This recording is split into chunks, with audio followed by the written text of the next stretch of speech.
topics and opinions expressed in the following show are solely those of the hosts and their guests and not those of W4CY Radio, its employees, or affiliates.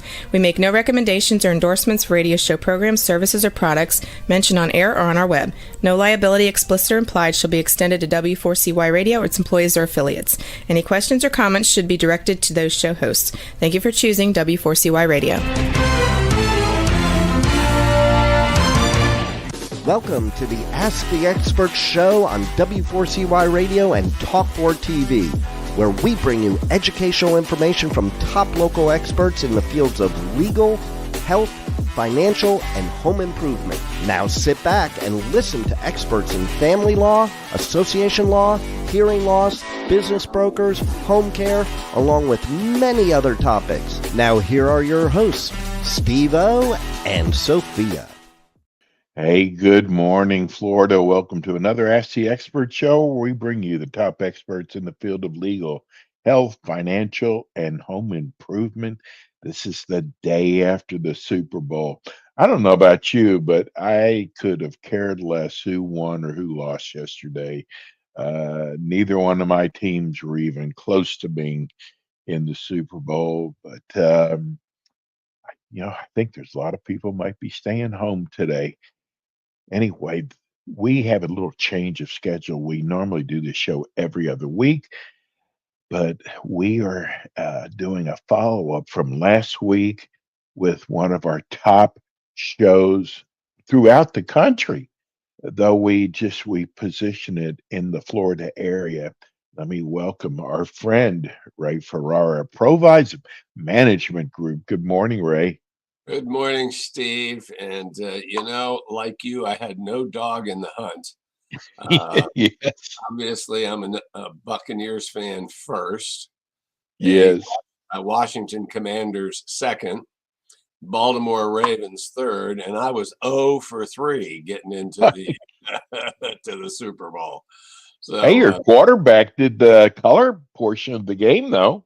Yeah. He did indeed, and getting a little better. He's got to learn. He was a rookie this year, yes, for broadcasting. So we'll see what he does the next year. See if he improves a little bit. Ray, I don't even know if he can actually do the games next year because he's now part owner of the Raiders, the Las Vegas Raiders now, and I don't know if it's considered a conflict, but we'll see. I've seen a lot of stories on it, but welcome to Monday morning after the Super Bowl. I mean, it was the most boring game, Ray. You know that. So with Philly winning, what does that mean for the Super Bowl theory and the markets?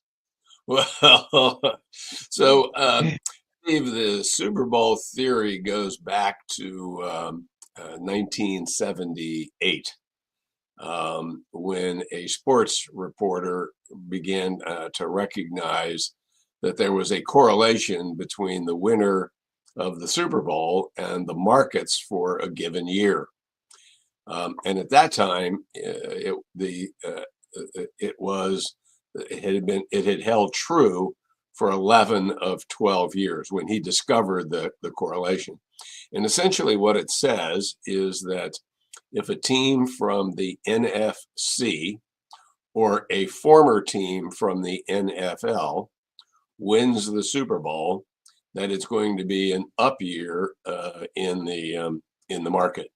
And if an AFC team wins, then it's going to be a down year in the market.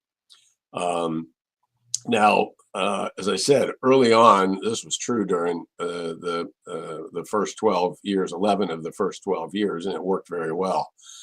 Today, it's still not bad at predicting the market because over time, you would think there would be a reversion to the mean a little bit, but it's 68% of the time the theory works.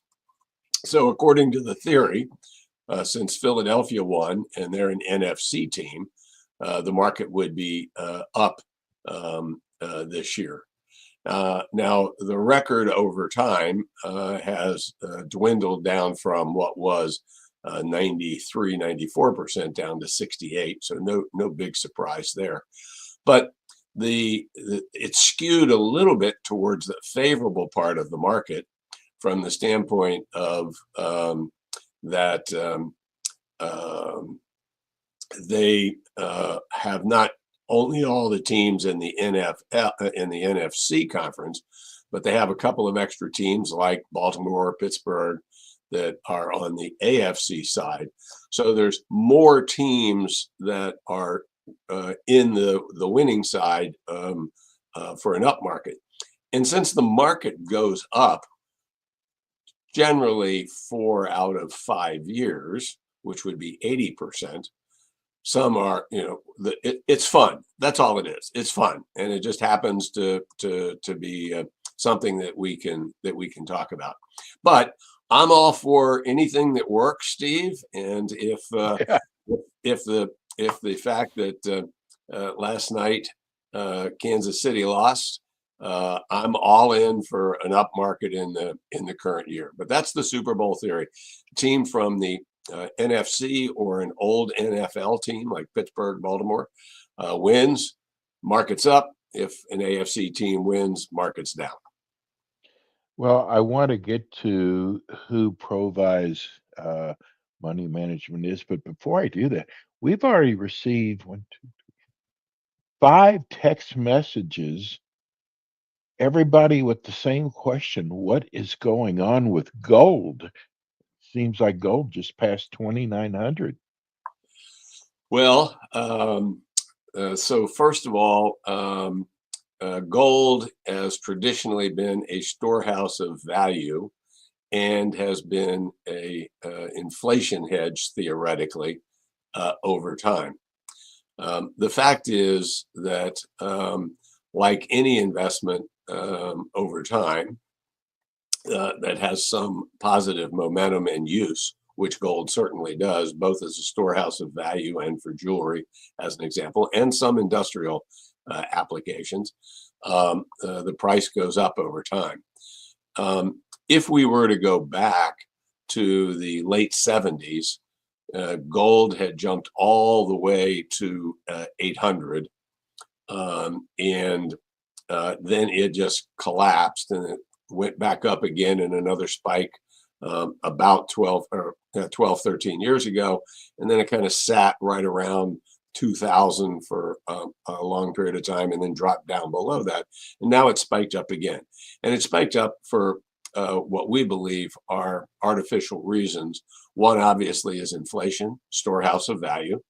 The other is the concern around the world of all the things that are happening, like the Ukraine, the Middle East, threats from China, other things that are happening in the world. And a lot of people are also believing that perhaps because the market is so high relative to at an almost an all-time high and very high relative to a price to earnings ratio, that are fleeing towards gold in hopes that it will continue to be a storehouse of value. Unlike Bitcoin, which we have no use for whatsoever, or any of the digital currencies, gold at least has some intrinsic value attached to it because of the jewelry, because of some of the industrial uses, and because of its long history. That's why we've seen the gold go up. It too is literally sitting at an all-time high. And if you own it, you own a lot of it, if it's more than 3% of your portfolio, you might want to trim it back. If it's not part of your portfolio, then you might want to ease into it over time, maybe buying a little bit each quarter as time goes along by dollar cost averaging your way into it. We are not big holders of gold for our clients, although there are cases where we are using it, but it's not a large part of the portfolios. Ray, you have built up such an incredible company. Thank you. Tell people about Provise. Provise is a financial planning and investment management firm with the emphasis on the financial planning side that I founded back in August of 1986. And I visualized just this nice little lifestyle practice, Steve. Me and a couple of associates and a staff of 2 or 3. Excuse me. And it hasn't quite worked out that way, because today we have a staff of 31. We have 14 advisors. I had originally said when I started the firm, if I could get $100 million of money under management, that would be a significant achievement back in the 80s. But here we are today at something around $2 billion on behalf of our 1,100 clients in over 34 states, with obviously the vast majority of them here in Florida and the vast majority of those here in the greater Tampa Bay area.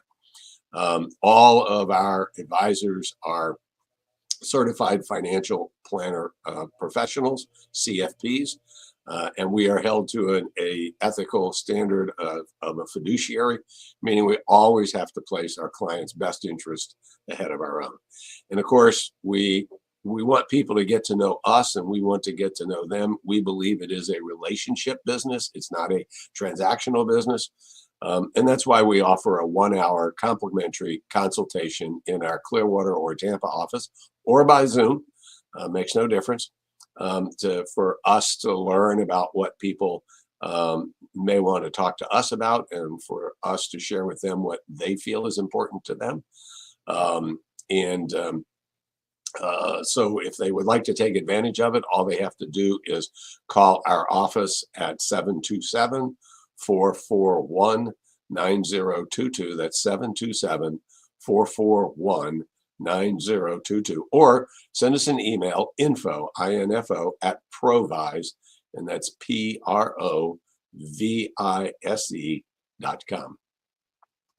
Ray, do you ever pinch yourself where you've taken this company? Because I would think in your business, the two most important words are trust and performa.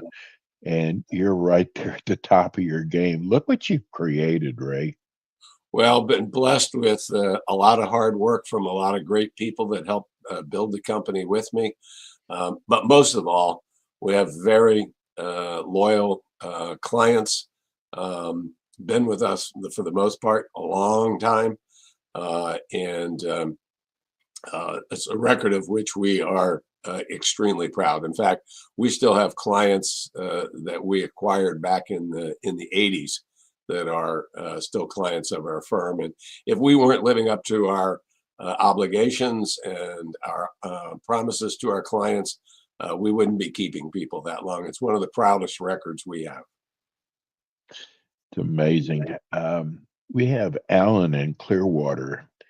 He says, I have a well-diversified portfolio with about 20% invested into international markets, including emerging markets. Should I put more into this sector? Well, Alan, first of all, the short answer to that is no. And I think the better question is, do I have too much in that area? And the short answer to that is yes. And let me share with you why. I would tell you that up until about a decade ago, maybe a dozen years ago, just after the financial crisis, the common wisdom in a portfolio was to have somewhere between 15 and 20% invested internationally. And just as you have, the money invested between those that are emerging and those that are well established. Now, the fact of the matter is that if you look at results from international mutual funds and exchange traded funds over those past 10 or 12 years, you will find that they have significantly underperformed the U.S. markets, significantly underperformed. Today, we still believe that you need to be invested internationally. But we do not have a 20% allocation to international anymore. Most of our clients are in the 8 to 10% range. But Alan, let me tell you why we do that. We are invested in multinational companies, U.S. companies, that trade all around the world and sell their products and their services all across the globe. And so we are getting international exposure, but we're getting it through a U.S. company. where I don't have to worry about the politics of the country if it's emerging. I don't have to worry about the accounting principles that might be involved. I don't have to worry as much about currency exchange, although it does have an effect on these domestic companies.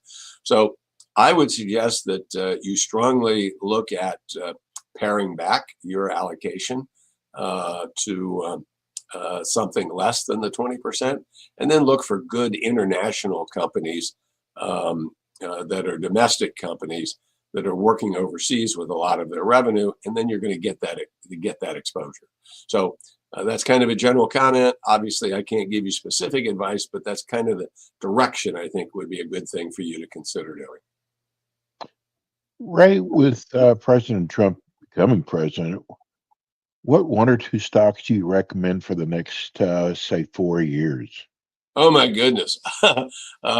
So I guess the answer to that is who knows? Everybody just stop whatever they're doing to listen to see what Ray's going to say.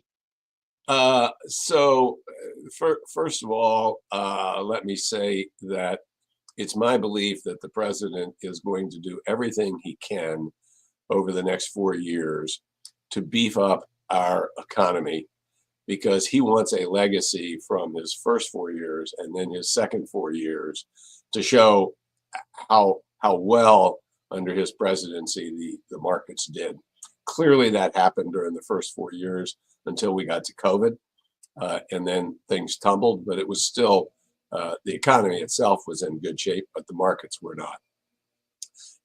Back in the first phase of his presidency, during 2017 until 21, everybody thought that the oil and gas industry would do very well, because of course, drill baby drill is not a new phrase from President Trump. He came up with that back in the first one. And yet oil and gas energy in general did very poorly under his that first administration. A lot of folks think that AI will do extremely well here as kind of the next one, and it might. Clearly, it's been a big run over the last couple of years. For anybody who says AI, their stock just seems to magically jump up, which is probably a good warning sign for investors to look at. So here's what I think. I do believe that our economy will be better 4 years from now than it is today. So invest in a broad array of stocks and bonds, but particularly on the stock side. If you're not a stock picker yourself, then use mutual funds or exchange traded funds to help you in the selection of those investments. And if you want to just kind of play a general economy in the market, then just invest in the S&P 500 ETF. But not going to pick individual stocks, and certainly not one or two, because there's the only thing I can tell you, Stephen, is I'm going to be wrong. And so I'm not going to go out there. So Mary in Sarasota says, my husband and I have never had a budget per se, but I'm wondering if a good idea as we enter into retirement. I am scared about not having a regular paycheck. You know, we have an older audience, Ray, a more mature audience, and I'm sure a lot of people feel the same way. Well, first of all, I'm not too surprised that you haven't had a budget up to this point. A lot of folks don't have a budget during their working years, although many should, not everybody, but many should have a budget just to see how and where they're spending their money. We always refer to creepers, and these are things that creep into our expenses. And the next thing we know, all these creepers, when you add them up, become a substantial amount of money that could be devoted towards some of the financial goals. But as you get into retirement and you don't have those weekly or biweekly paychecks coming in, one has to think about the fact that there's no more bonuses out there. There's no more raises that are out there in general. And so it's a good idea to have a budget. And we recommend that that budget be done in such a way that you separate it into the variable and the, sorry for the noise in the background, Stephen, okay. if you can hear it. We got folks out there taking care of the lawn, so I guess that's a good thing. Anyway, going back to the budget should be done, broken into two parts. What are your fixed expenses, the things you absolutely have to pay each and every month?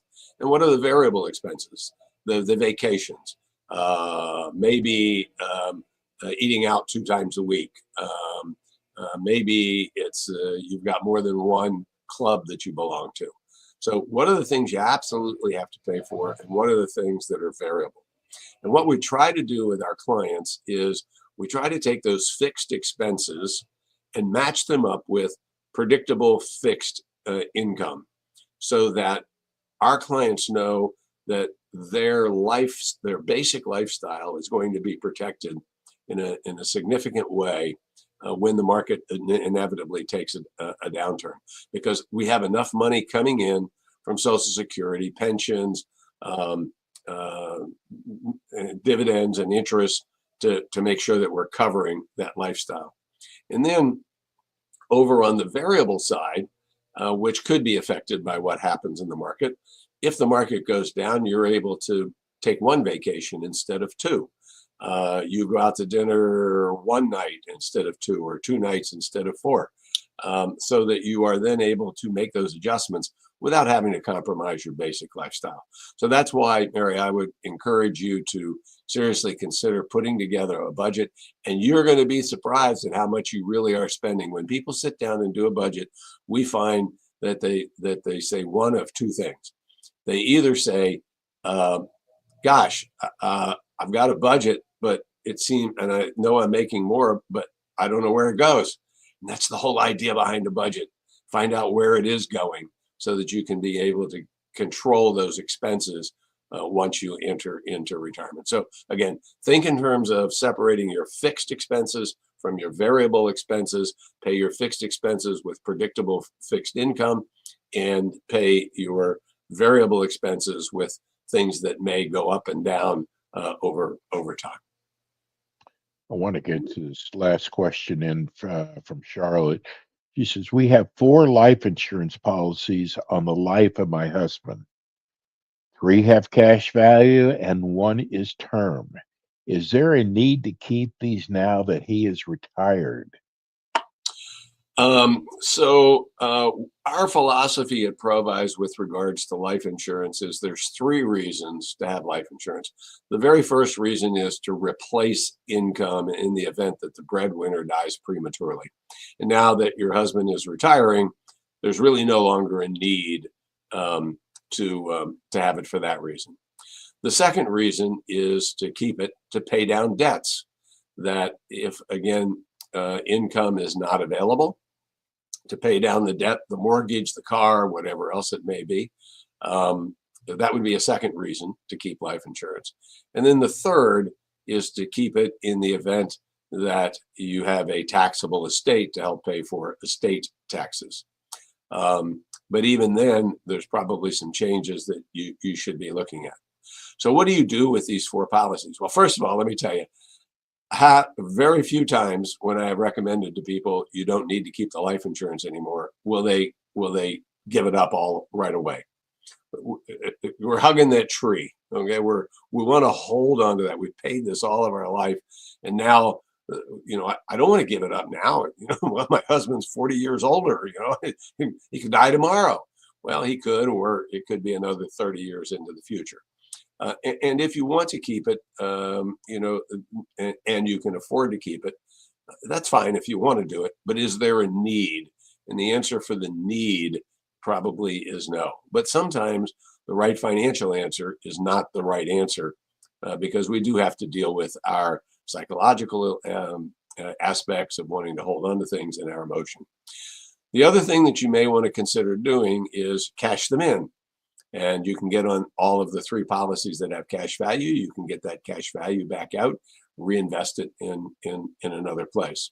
Or the third, and one that is growing in popularity, is to go to the settlement market.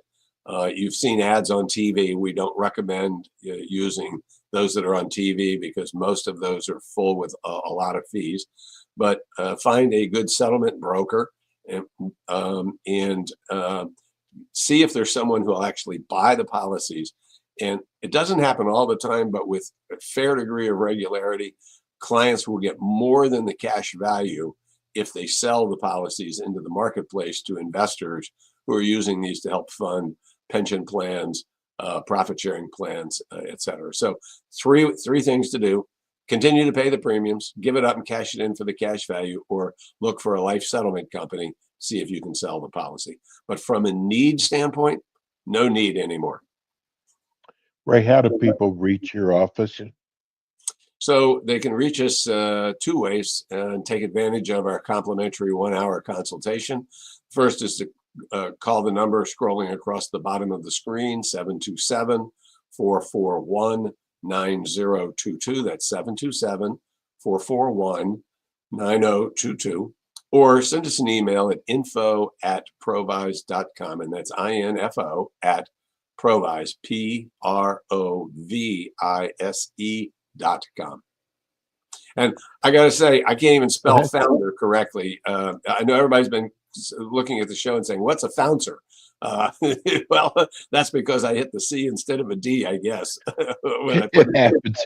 So, Ray, you're with us the first Monday and the third Monday of every month. You'll be back again with us next month. Ray, I can't tell you how much this show appreciates Provise Management Group. Have a good week and God bless. Thank you, Steve. You as well. Thank you. We'll be right back.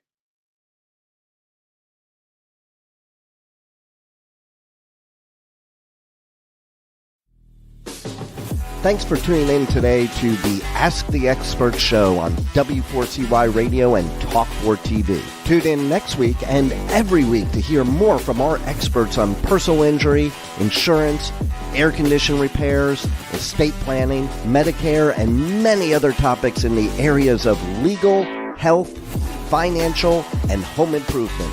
See you next week.